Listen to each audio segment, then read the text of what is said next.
Hey, good morning, everybody. This is Matt with DCNC. Appreciate you making the time for us to talk about how to Zoom safely this morning. My position with DCNC is as a technical trainer, and one of the things that we like to do in addition to conducting sort of one-on-one and group trainings is to put on webinars where we help our clients kind of stay abreast of some of the developments in the industry. And for this particular webinar, the reason why we wanted to do this, of course, is in response to the current public health situation, but also to kind of address some of the recent media articles and stories, of course, about the security and privacy concerns related to Zoom video conferencing. Before we start to get into the actual content of the webinar today, I just want to cover a few logistical things. You are all joined into a Teams event, although we're going to be examining a Zoom meeting, so hopefully that's not too confusing for anybody. And then with respect to the Teams event, you are all joined as attendees, which means you are in mute-only mode. If you do have questions along the way, you won't be able to interrupt me, but if you do have a question that you'd like me to try and address during the webinar, go ahead and try and enter that into the Q&A, which you should see here in the Teams event. So our agenda for today will be to talk about how to schedule a meeting, how to set up your profile in advance, configure some of the security and privacy settings, and then we'll move over into an actual live Zoom meeting where we'll see the security and privacy features both from a host perspective and from a participant perspective, and then hopefully we'll have time to open it up for some questions.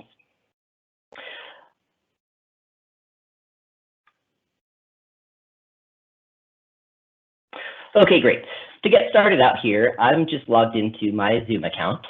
You can see here I've associated with a phone number and I've got a picture here. So whenever I participate in a Zoom meeting, there's a potential that other participants are going to see that information.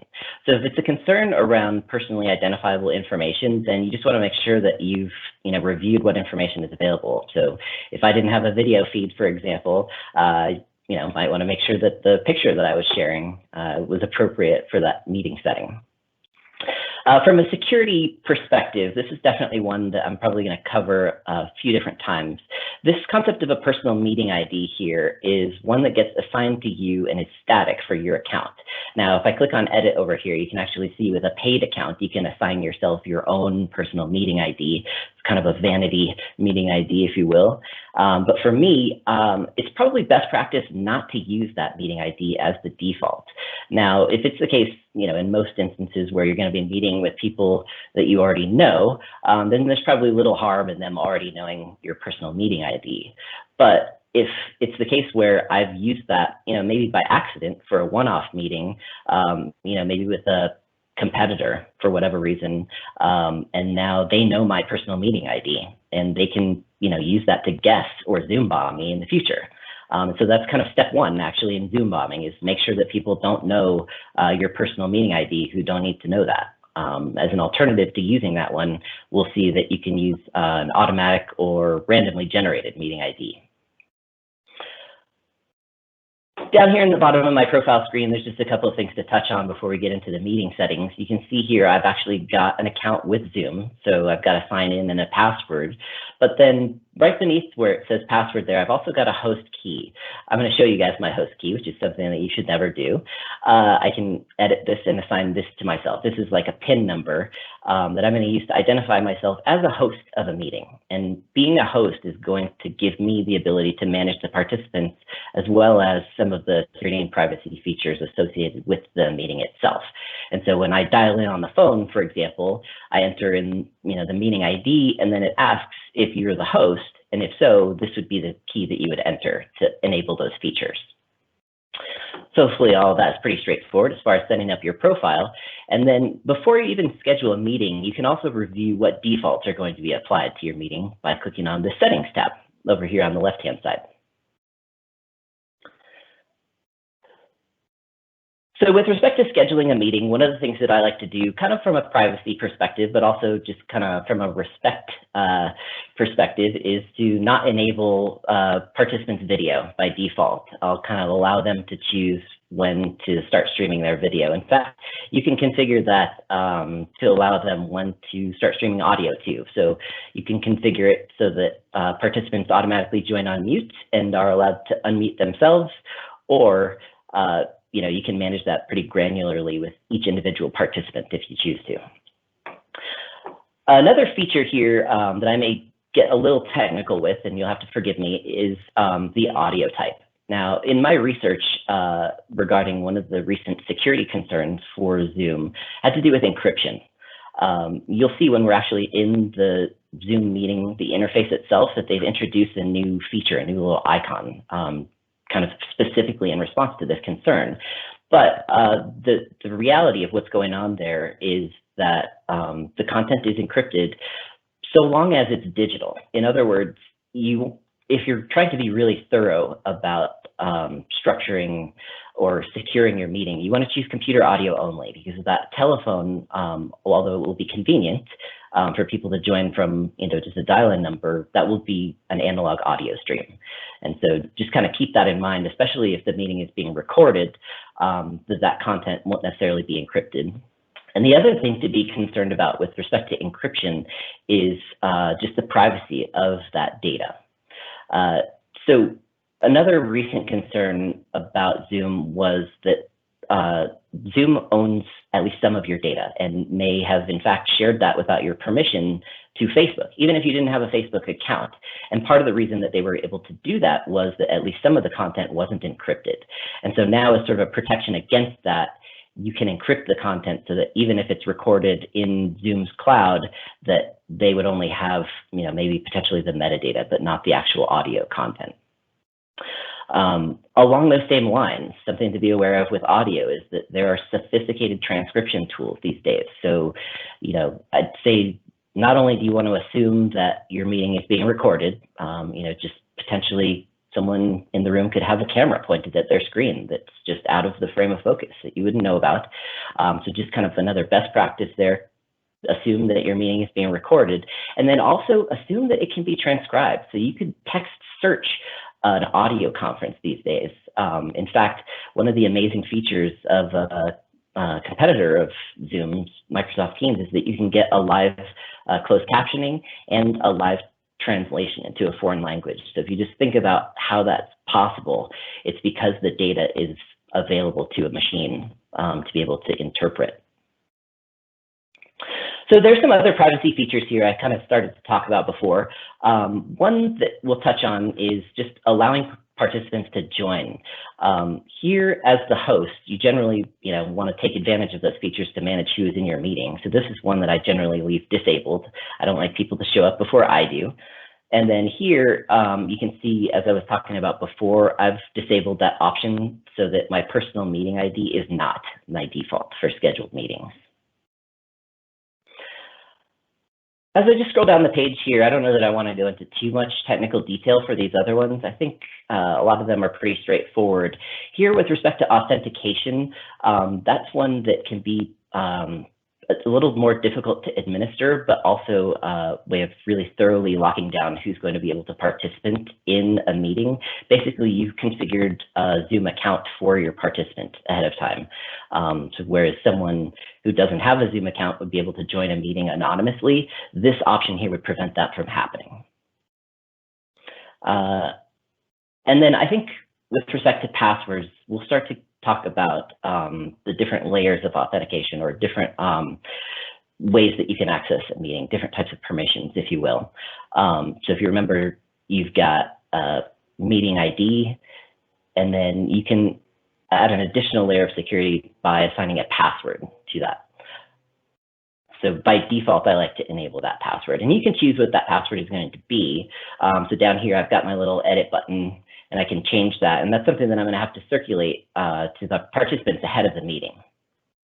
Now, one of the ways that you could potentially circulate that password is to embed it in a one-click join link. I think for me personally, that defeats the purpose of having a password. So I prefer to disable that one and then do require the password for participants, but then I'll have to kind of share that password with them offline, maybe shoot them a separate email as opposed to the Zoom invite itself. I talked a little bit about encryption, and I don't want to get too deep in the weeds there. There are some privacy features here where you can manage the participants, such as allowing them to chat with each other. the security feature here about allowing users to save their chat is one that you may want to either enable or disable in advance, just so you understand where that data is going. And as a participant, it's also important to understand, where your conversation potentially could be recorded, or do I have the ability to save my own chats? Definitely things to be keeping in mind here, because there's a good variety of options. And so if you don't know how your meeting is structured as you're joining it, it may be worthwhile to ask these questions of your host. Did you assign a password? Is the meeting locked, as we'll see? Okay, so I think just in the interest of time here, I'm going to move on to actually scheduling a meeting. And if it's of interest in the future, we can do a one-on-one training, for example, and review some of the more advanced features as far as the defaults for scheduling a meeting. But those are the ones that I wanted to touch on as far as the defaults for security and privacy specifically. So to actually schedule a meeting, I'm going to come over here onto the left-hand side of the screen and choose this Meetings tab. It's a pretty simple form to start to fill out once you click the Schedule a New Meeting button.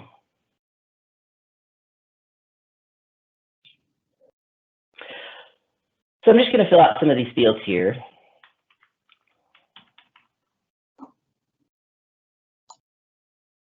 I'm not going to worry about a description for today, and you can see here that there is a limitation of the basic plan for Zoom, that there's a 40-minute cap for meetings with 3 or more participants. Now, it's important to understand that we are using the basic plan for today's demo, and all of the security features that I'm demonstrating are available in the basic plan. So it's not the case that you necessarily have to pay extra just to secure your meetings. I think that would give them even more bad press, frankly. So that is just the limitation as far as the duration of the meeting only. Things like your meeting ID, as we see right here, is something that is included in the basic plan. This option here where it says generate automatically is the one that you want to keep enabled. That's one to use something other than your static personal meeting ID, so automatically or randomly. Here, I always like to require a meeting password and generally don't want to use the same password as what I used last time. So also, kind of want to adhere to best practices as far as assigning a password, so PA$W0RD seems secure, but it's also one that people probably have at the top of their list in terms of ones that they might guess. So just be careful in assigning those passwords and how you circulate them. Here, just beneath the password field, you can see that for this specific one-off meeting, I can kind of override those defaults where I was talking about before, not necessarily wanting to have people stream video immediately upon entering a meeting. So those I like to just leave selected off, allow both the host and the participant to start streaming their video and audio themselves. And then here, again, I can override the default to specify that for this really secure meeting, I want to specify that it's computer audio only. This last option here is one that we're going to see in just a second as we join a live meeting, where I've enabled a waiting room. And this is actually going to constitute a third layer of security as far as being able to get into a meeting. So if you start out with the first layer, that's going to be your meeting ID, which as we've started saying already, you want to use a randomly generated meeting ID, hard to guess. Then you want to add a password. So even if someone knows the meeting ID, they have to know the password as well. And if you've got this waiting room feature enabled, even if they know both the meeting ID and the password, the furthest they'll ever be able to get is into the waiting room until the host admits them. So I'm going to make sure that that's enabled, and we'll go ahead and choose save here just to create that meeting. Okay, and sort of the next phase of our webinar today, I'm actually going to switch screens and we'll see a Zoom meeting in progress. So this is something that I scheduled earlier today with Derek. And you can see here that within my screen, I've got some description about the way that I set up the description and the topic for the meeting, as well as the password. So if for whatever reason I had neglected to send that out ahead of time, now that I've joined the meeting, that information is right there at my fingertips. And then this participant ID is unique to me. That's going to be different from my host name, which is something I'm actually going to be able to edit if I need to. Okay, so before I even start the meeting, there's a couple of things I just want to double check. So up here in the top left of the screen, I have a little green lockbox. That icon indicates that my connection is encrypted. And then you can see here that as the host, I've got this icon or button here where it says security, and we'll go through a few of those features in just a moment. But to actually start the meeting, I'm going to admit Derek here from the waiting room.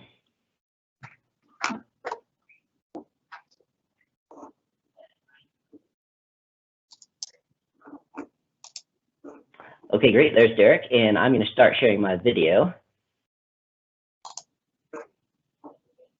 Fantastic. There's Derek, everybody. How's it going? So really quick, just want to cover what's on my screen versus what's on Derek's screen. So before we flip over there, again, still got that encrypted icon there once he's joined. Down here with the security button, one of the things I'm going to want to do after I've admitted all the participants is lock the meeting. And if you can believe this is a fourth layer of security, right? So once the meeting has started, even if they're in the waiting room, they'll no longer be able to enter the meeting. I would have to unlock it and then admit them. Here you can also kind of control what the participants are able to do within the meeting. So if, for example, Derek started acting up, I could actually boot him out of the meeting entirely. I can also start recording the meeting, in which case, once we flip over to Derek's screen here, he'll see an indicator that this webinar, or our meeting rather, is being recorded. So from a privacy standpoint, I think it's actually a legal requirement that someone's not allowed to record you without your consent. But here, as you're actually using the tool, you'll see what's going on. Okay, so I think for this next phase of our webinar here, I'm going to ask Derek to start sharing his screen so you can see some of the differences from a participant versus a host. Okay, give me a second here. All right, so you should hopefully be able to see my screen now, kind of see what I'm sharing here. So this is what it looks like from a participant's view. Obviously, you've probably all been on one of these before, so you're familiar with this screen, but there's probably maybe a few things here that you haven't really paid a whole lot of attention to, so we'll kind of look at those real quick. Up here on the top left, again, as Matt had pointed out on his side, you can tell and see the little lock to know that it's encrypted. So that is definitely something you want to pay attention to. With all of the security concerns out there now, we do want to make sure we have an encrypted connection, and we can see here that we in fact do. Also up here, we can see where Matt has started recording that video, and that is definitely something that you want to be aware of. So that you do know when you're being recorded and when you're not being recorded. You'll be able to always tell that by looking up here. Also up here on the top, we can see where it is locked. So we can tell that the meeting has been locked. Now, because these sort of meetings are might be just between you and a colleague, you know, not necessarily you as a seasoned presenter creating some of these meetings as we do in webinars. This might simply be you guys trying to have a meeting in the crazy world that we live in now. So all of you can kind of pay attention to this stuff. So if you look up here and Matt was supposed to lock this, but he had forgotten, we'd be able to tell because that wouldn't be showing up. Now that it does show, I can go, okay, great, the meeting's locked. No one else is going to be able to join this that we're not expecting. So then moving on, we have some things down here along the bottom to pay attention to, things that you may or may not have used before. The invite feature, so if you suddenly decided, hey, we want Sally to join this meeting, we've got some questions for her, you can click on that button and invite the user. Now you see when I click on that right now, we get that the meeting's been locked. This is an important feature. Again, if you're the one controlling the meeting and you're the meeting host, you want to be able to know who's inviting who and when. So this gets locked when the meeting gets locked. So if we did want to invite Sally and we did want to bring her into this meeting, we'd have to say, oh, hey, Matt, can you undo that feature? And then we'd be able to invite her. So that's just some extra added protection there. Down on the bottom, you also have the participants, of course. Here you can see all the participants that are in this Zoom meeting right now. You can see it's just Matt and myself. If you're used to doing webinars, this obviously can throw you for a little bit of a loop. Maybe you're like, holy cow, we don't want everybody to see everybody. Again, this is a meeting between colleagues, so that's okay. This is not a webinar, this is an actual meeting. But if for some reason, gosh, I don't know Matt that well, he's not a colleague, he's works for a different company and we're just having a meeting today. Maybe I don't want him to see my last name for some reason, you can rename your name and what displays there so that not everybody sees everything. They can see what you want them to see. So we can control that. Chat, just what it is. Obviously, you've used that before, chat back and forth. And then last but not least, we have the recording button down here to where, oh, I want to record this. And I can go and click on the record button, and you'll see that it's blocking me from being able to kick that off. In order for me to record, I have to request permissions from the meeting host. So I would have to ask Matt, hey, Matt, I'd really like to record this. Do you mind? And then Matt could grant me that permission or not. He set the meeting up, as you saw earlier, to block that, and that's why that's not allowed to happen. Of course, then, like as Matt mentioned, you can certainly record from behind you, and you could have a camera set up. You could be using your phone to record the screen. There's no good way to prevent that in any software that's out there. So it is always best, even if you don't see recording up here, even if you're not being allowed to record, just assume somebody's recording what's going on when you're in these types of meetings, because it's absolutely possible. So just something to keep in mind. But as far as security features for Zoom, and from a participant standpoint, I think that's it. So Matt, I think we'll open it up for questions. See if anybody out there has any questions for us. If anyone's paying attention, and I'll send it back to you. Okay, great. Thanks, Derek. You may want to take yourself off speaker there. All right. Perfect. Okay, yeah, well, if anybody has any questions, please do feel free to type those into the Q&A here. I actually see that we already have a couple, and so I'm going to address both of those. I think we've got enough time. I'm going to publish this question here about where the recordings get stored. It's an excellent question, because it's definitely part of the privacy and security concern, right? I talked a little bit before about how there were some questionable concerns where Zoom might have been sharing information with Facebook, even if you didn't have a Facebook account. And the reason they were able to do that is because they own the data. Not only do they own the information that's in your profile, like your name and maybe the name of your company, which could be of interest to Facebook, they actually have the recording stored in their cloud. And so not only could they potentially be sharing that, they could be compelled to produce it in response to a legal request. And so law firms absolutely need to know where their data is being stored. As the host of a meeting, the recording is being stored in my account, and I could potentially download that recording. And at that point, who knows, it could be on a thumb drive. I could email an attachment. So it's definitely important not only to know where the recording is stored, but also what's contained in the recording. So that also takes us back to that concept of encryption, making sure that you use computer audio if possible. So hopefully that helps answer that question. Again, that was just where the content or the recording gets stored. Let's see if we've got some other questions here. Got one about the layers of protection. Let's see. Can the layers of protection be applied to Zoom meetings that are set up through the Outlook add-in?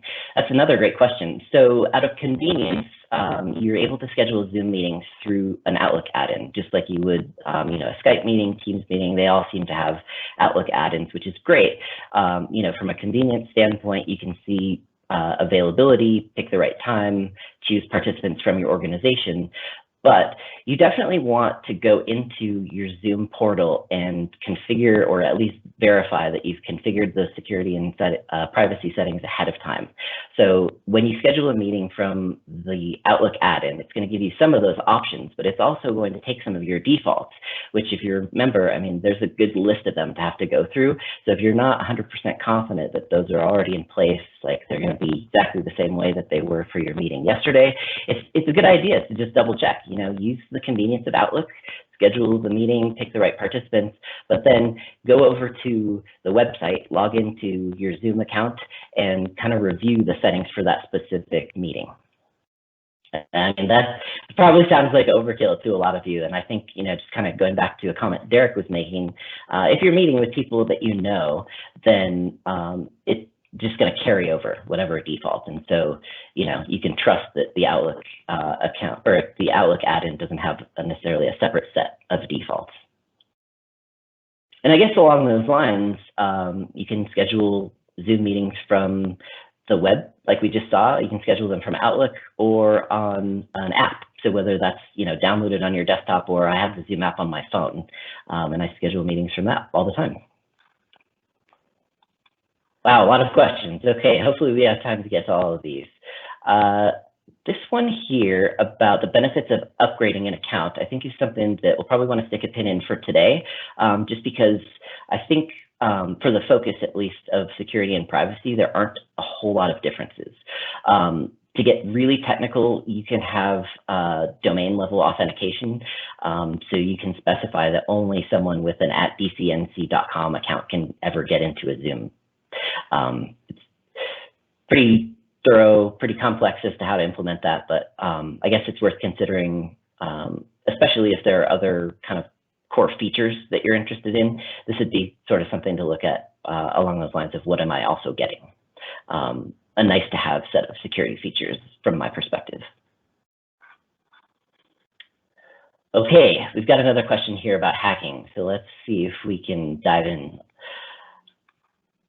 The question says, I heard that someone hacked into a state meeting and began drawing on the screen. If someone hacks in, would they be able to see them as a participant? Or have there been times when someone is in the meeting without the host knowing? So eavesdropping, I think, is sort of the concept there. With Zoom bombing, you're going to see them show up. I mean, the minute they start sharing their screen, the only way that they're going to be doing that is as a participant. And really, you want to prevent them from showing up as a participant in the first place, because once they're in, and as long as participants have the ability to share their screen or use their audio, they're going to be just like any other participant. I think with them hacking, it's very rarely the case that you're going to have someone actually seeing a live feed of the meeting without being a participant. After the fact, they may be able to eavesdrop on a recording, but as long as the feed, as long as the content of the meeting rather is being encrypted, then that's going to pose, great difficulty for them to be able to hack in without you knowing about it. I'd say with that specific example of hacking, I'd say, that term hack could be used to mean a number of different things. And so it would, sort of be necessary to look into the details of exactly what was being done there. Depending on how long ago that was, there's a good chance that Zoom has addressed those concerns. And so if there were specific details there, we could definitely discuss those offline. I think we've just got another couple of minutes here, so we'll see if we can get to one or two more questions. I've got a question here about the transcripts for a Zoom meeting. So allowing closed captioning or transcript of a Zoom meeting by default is something you can set up ahead of time and also configure at the meeting level. So yes, there's a way to turn that off, but there's nothing sort of preventing that user from having, even a voice recognition tool sitting outside the frame of their desk where, it could be even live translating.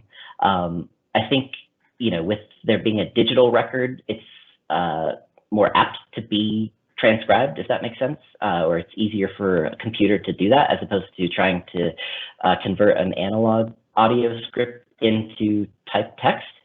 But I think it's definitely best practice to assume that it's being transcribed, or that it can at least be transcribed after the fact. And let's see if we have any other questions.